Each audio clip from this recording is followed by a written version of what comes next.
Hello, everyone. Welcome to today's Accelerate Your Performance podcast. I'm your host, Janet Pilcher.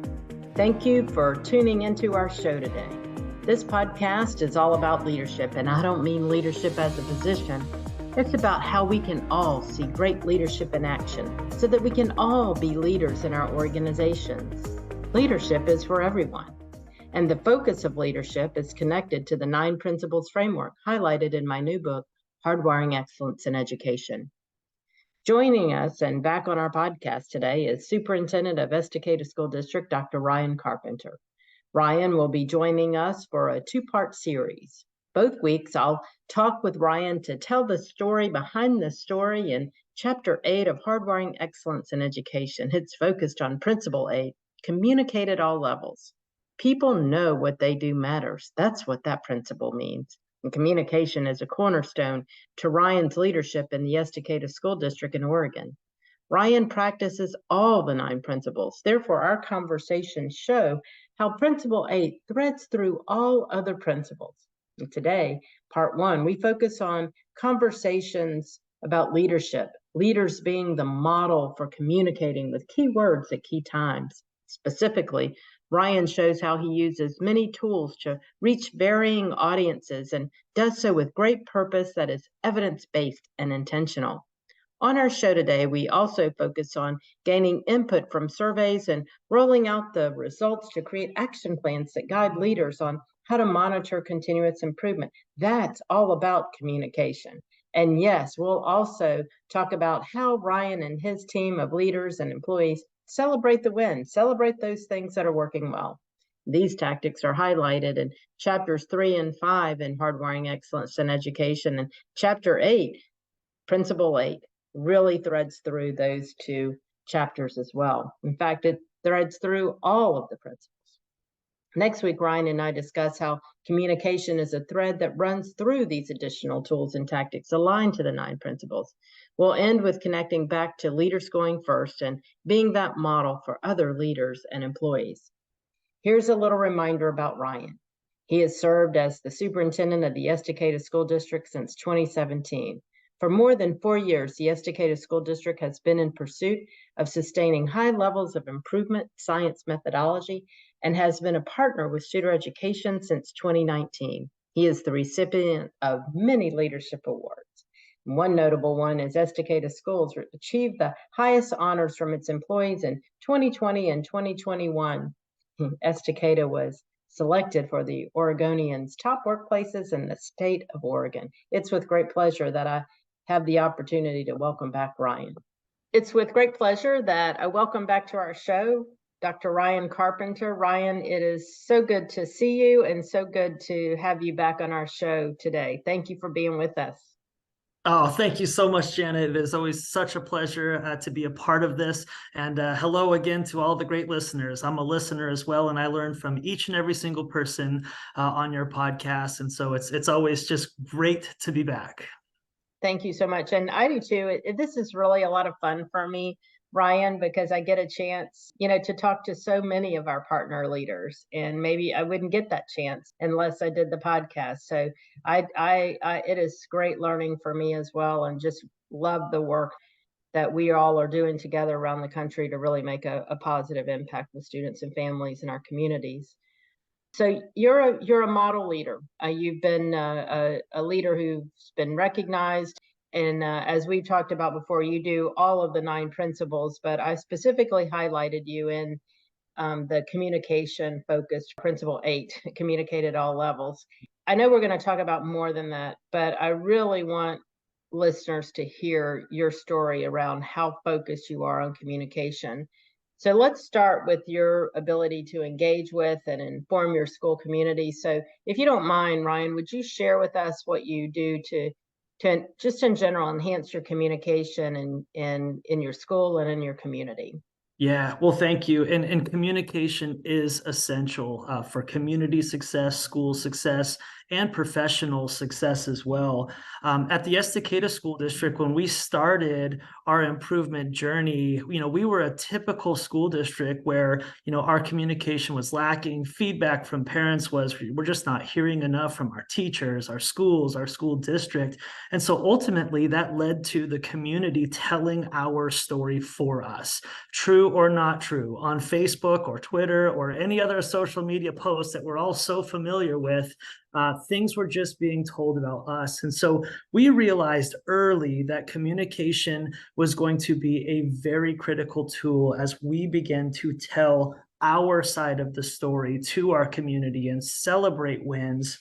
And really how I got started in this journey, which is to your original question, after reading your book, Maximize Performance, it led me to a new book of Hardwiring Excellence, which was written by Quint Studer. And inside Hardwired Excellence, Quint kind of talked and gave some ideas and tools of how to reach out to internal groups and external groups.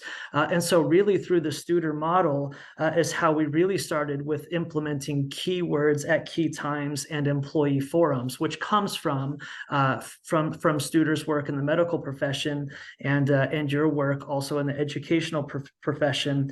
And so I took a risk out the gate, and to be a great communicator, you have to be okay with being vulnerable. You have to be okay with leading first.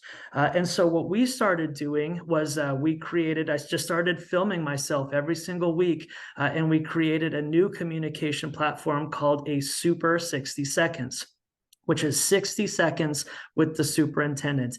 And you can go to Estacada Schools on our YouTube. We do it weekly, so you can see some ideas of what it looks like from our perspective. And Super 60 Seconds was really an external public communication where we really just talk about hot topics. And we try to do it in under 2 minutes, even though it's 60 seconds. And the reason for that is it's a quick hitter that our parents and external community can see, and they're in full understanding of what the hot topics are coming up inside our school district. And that, I would say, has been our most successful communication improvement. I've had so many community members come up to me and I'd introduce myself. Hello, I'm Ryan Carpenter. I'm the superintendent. And they're like, oh yeah, I've seen your videos. And that's just such a great way to build a relationship with your community with really little effort. It's that 80-20 principle, right? This is a little bit of work that's doing huge leverage communication for our school district. That became so popular, as you can imagine, then the employees were starting to demand that they wanted their own internal communication of the same sort. And that's how we created keywords at key times. And so again, every single week, we shoot just a little 2-minute video to our employees about the week that's coming, hot topics, and decisions that might be coming from the superintendent's office. And so also we do monthly employee forums, which is virtual, and we do monthly Facebook Lives. And I do want to talk about that because that's a scary Wild West out there in the real world of Facebook. And that also took some risk because you just have no idea what questions are going to be firing at you.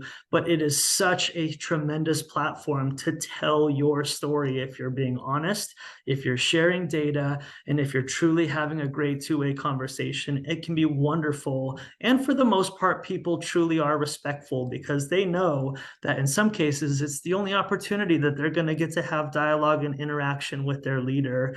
And that has been so great for us.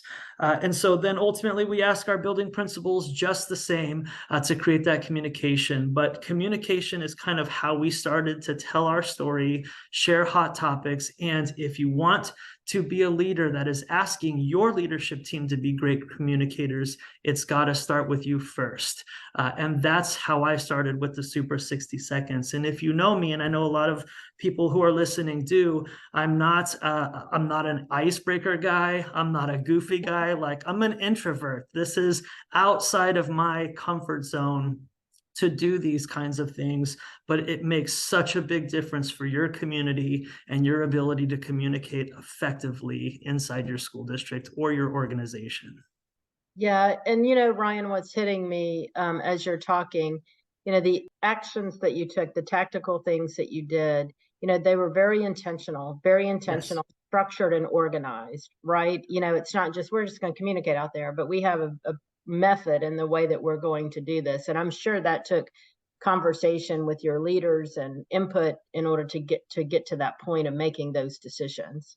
Absolutely. It first of all just took the ability to improve over time, but it was also important to start getting good and meaningful data to be able to share back out to the community, because it's one thing with anecdotal conversation, but when you're able to say, hey, we've improved this by this, and here's how this is improving or benefiting you, or here's what we're doing about this problem. Maybe the data that you're looking at is a systems or a root cause problem. To be able to share the data and then be open and honest about what you're going to do because of the data has really made it a very specific, intentional, and poignant conversation to our community. Yeah, so good. And as you think about other intentional actions that you took, the voice of employees, parents, and students, obviously, from what you're talking about, is important to you. And so you've used our surveys to gather that input, rolling them out, and getting those results. So, can you talk a little bit about how you've done that and the benefits of that type of communication and feedback for decision making? Well, this is, I think, the X factor in really building an improvement culture inside your organization, and collecting voice of the people who are inside the systems and experiencing the systems is paramount to success. And having validated data through student education that is also nationally normed is also essentially vital, just to see how are you doing in conjunction with other school districts embarking in the same innovative approach to being a systems thinking organization. And so in the Estacada School District, Jana, as you know, we conduct 4 surveys twice a year. Parent satisfaction, which really measures, how satisfied are parents to send their children to our school. In today's world, and I know people listen to this podcast across the country, so some states are more prevalent in this than others, but school choice is becoming a very popular thing. And you're naive if you're a public school administrator right now and you don't think that you have to put a product together that people choose to send their kids to. And so parent satisfaction is critical in making sure that the product that we are offering and the service that we are offering to our community is one that they choose to do over a charter school or a homeschool or a church co-op or so many other different choices for families. We also survey our employees twice a year because we want to be a great workplace and a best place to work. We want our employees to be proud of where they work and tell others about how proud they are to work for the Estacada School District. We survey our students twice a year to make sure that they feel welcome and ready to learn in an environment of their place, of their location. And then also we measure service excellence. We are committed to great customer service, and we want to provide that great service to our parents, our leaders, and our employees. And so getting the data is only the first part. And what you do with the data is what becomes most important. How many of you have taken surveys but have never gotten to see the results of the survey that you took? Janet, I was, traveling around with you. I think we were in Florida for a presentation, and I had a leader approach me after we were speaking on the stage together, and they said that they took over 4 surveys in the last 2 months and hadn't seen any results or any feedback from that. And that's just so many organizations around the country where people are just throwing surveys at you. And really what that person who approached me was suffering from survey fatigue. And in the Estacada School District, we are very intentional about our surveys. And so we administered those 4 surveys in October. We then ask our leaders, which is to the second part of your question, we then ask our leaders in the month of November to roll out each and every single one of those results publicly and transparently to our employees, to our parents, and to our students. And then during the month of November, we ask each leader, that's a principal, that's the director of transportation, it's the director of nutrition services, it's organization-wide. We ask them to build action plans on their lowest performing number inside that survey, but then we also make sure that we celebrate the things that are going well, because we always want to keep doing what the data is telling us to keep doing. And so in the month of November, our leaders build those plans, and then they roll those plans back out to the people, because the people are the ones who contributed their voice in the first place. They now have helped us build plans based on their feedback. And it's important that we circle that loop one more time to say, we got your feedback, now we have a number. We asked you what we could do to improve it, now we have a plan. Now here's what that's going to look like in the next 90 days. And so in Estacada, from the month of December to April is when we then execute on a 90-day improvement cycle of those very strategies that were co-created by the stakeholders who take the survey. And then we survey again in April, and we celebrate our successes, and then the circle starts all over again. And we love it. But surveys is critical, Janet, as you know, to our success. It really is. And, one thing I've found over the years, Ryan, is, just the answer to your question, to the first question, in terms of really building communication, but the concept of the key messaging, the right words, the way that we really we're thoughtful about the way we create the words and the structure to that, the pre-work that attaches to that communication, the survey and survey rollout process for input and action and improvement. And then, we're not talking about these today, but the third part of the extension with rounding, service rounding, and leader rounding. Right. I've kind of come to, over the last decade, in learning, if we do those three things, and building reward and recognition as part of that process, if we do those things, we're going to change the culture. Amen.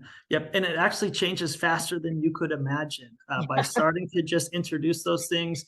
I hope that you're buckled up, because you literally shoot out like a rocket ship. That's right. Yeah. Yeah. I just appreciate it, the conversation, because in order for us to really execute well and to achieve the goals we want to achieve, what we're talking about today is foundational to building that environment where we can and really accelerate and thrive. And I love the other thing. I love what you said, and we could probably have a whole episode on this, Ryan, and maybe we'll come back to it. But choice is real. Parent choice is real. And we're down that path, and districts who really begin to, I don't necessarily think embrace it, but understand it and function in a way that, regardless of whether it was there or not, we want parents to choose us, right? And really think from that mindset. That's the right thing to do.